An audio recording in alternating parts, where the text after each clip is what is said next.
right now. Severe flooding throughout the east brought deaths and destruction, with thousands forced to evacuate their homes. And in the Midwest, snow and sub-zero temperatures put most of that region into a deep freeze. ABC's Bill Greenwood has more about what's going on with our weather.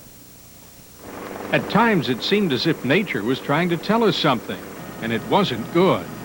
What with enough flooding in the east to capsize Noah's Ark and break up bridges as if they were toy erector sets.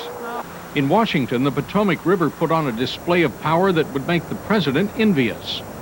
The Midwest was so cold it took an hour to get cars warmed up when they started at all. The Sierra Nevada mountains got so much snow it was hard to get to the ski slopes.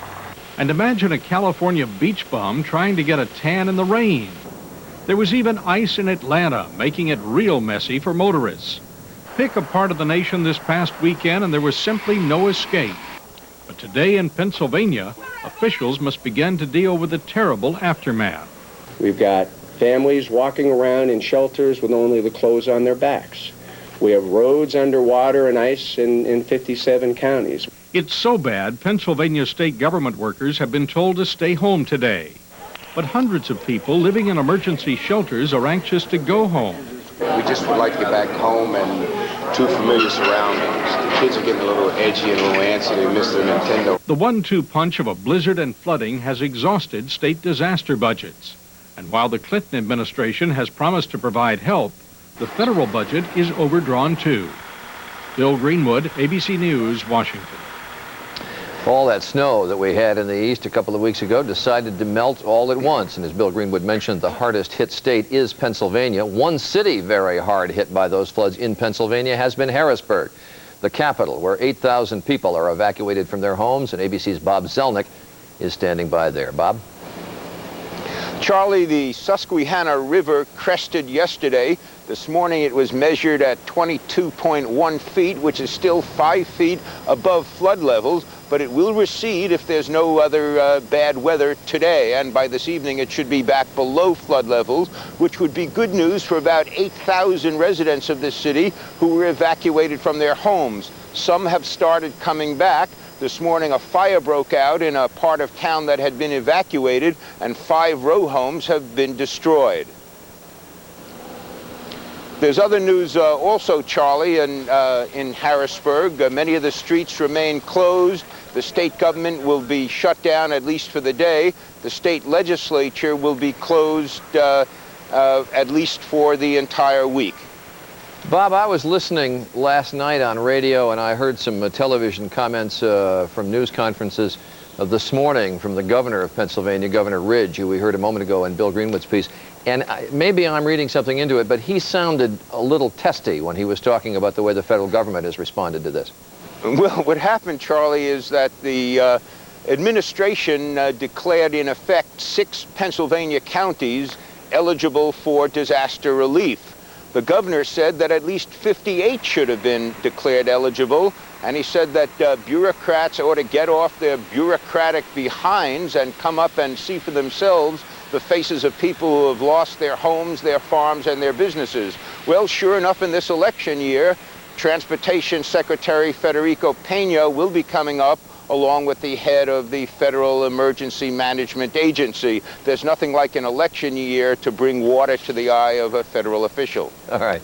And water is everywhere. Bob Zelnick, thanks very much from Harrisburg, Pennsylvania. One of the devastating floods in Pennsylvania this weekend out of these floods emerged a real live hero. He is 19-year-old Eric Malone, a championship jet ski racer who rescued 5 people around his hometown. The head of the area's emergency effort said that without Eric and his jet ski, the death toll would have been higher. And so joining us from Duncansville, Pennsylvania, is Eric Malone, and with him is the Director of Emergency Management for Blair County, Pennsylvania, Ray Waymer. Ray, let me talk to you first. I suppose this has been done before, using jet skis for rescues, but it's the first I've heard of it.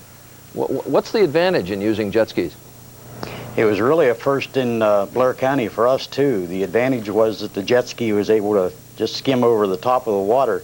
We had some really nasty currents out on that river, and Eric was able to use his ski to skim across the top and get to the people where our boats couldn't.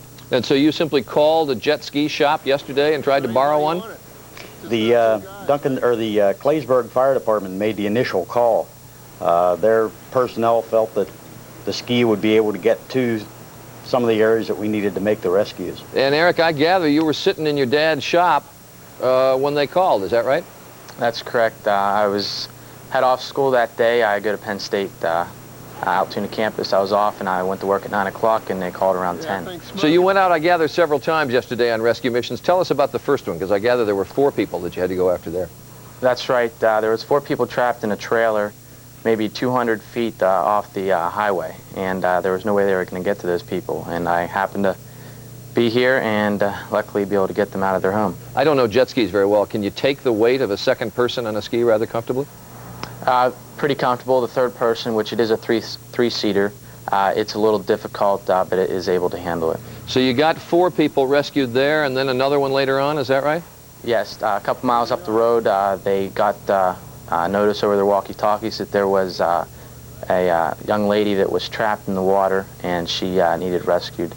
5 successful rescues, and then I gather tragically 1 that didn't work, is that right? That's correct. What happened? It's a touchy situation. It was in a Lower Reese, out of town, and there was a man on a fence that was unable to get anywhere to safety, and there was also 5 families, so we attempted to rescue the man on the fence, and that's about what happened without going into detail. I gather he was rather severely affected by hypothermia and just couldn't get pulled out, couldn't grab on, is that right? Yes. Yeah. So Ray, how extensive is the flooding that you've got left there? We've got extensive flooding throughout the Blair County area. We'll be overseeing it with Congressman Schuster today. Damage assessment teams will be coming in this week, and we'll be trying to figure up a dollar amount on the flooding. It's going to be extensive, though. Long-term, jet skis pretty good for rescue operations? It impressed me. He is on my resource list now. Eric will be getting calls from us again. Well, a fine young man who did a terrific job. Thanks very much to both of you. 8 minutes after, let's get to Morton Dean with the news. Morton. Charlie, a different type of water story, a race